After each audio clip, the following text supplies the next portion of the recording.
Look what the mayor has done to the reputation of this city.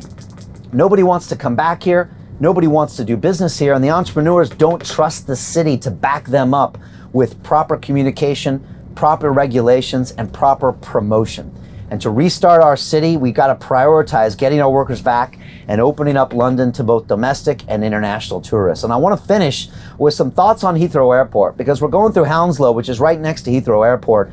And if we're honest with ourselves and really look at the numbers, our communities around Britain's airports, they're being devastated, absolutely devastated. And Hounslow in West London has the terrible distinction right now of heading the National League tables for the number of furloughed and unemployed workers, happening right here in one of the 32 boroughs of London. And in Hounslow, which is right next to Heathrow, and even in Crawley near Gatwick, 40% of the workforce were being supported by the state. Just think about that. 40% of the workforce being paid for by the government. That's not sustainable at all.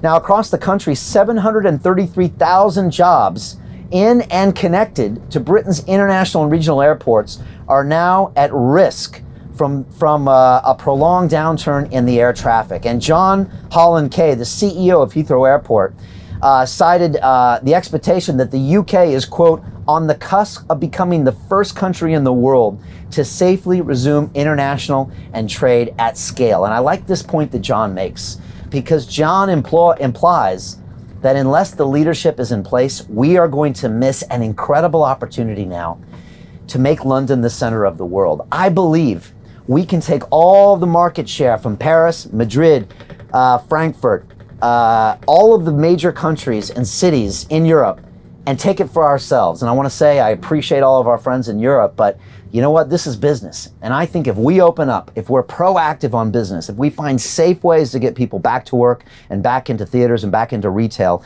if we find innovative solutions, we can make 2021 perhaps even the best year on record for London. But we've got to have a mayor who is a business person. We've got to have a mayor who looks at London through a business, as a business, through the lens of business is what I'm trying to say. And I think Heathrow Airport is one of those hidden gems where if we get that channeled, it can power a lot of the London economy. It brings in those international and even national tourists, gets them to spend in London, and we can get our city back.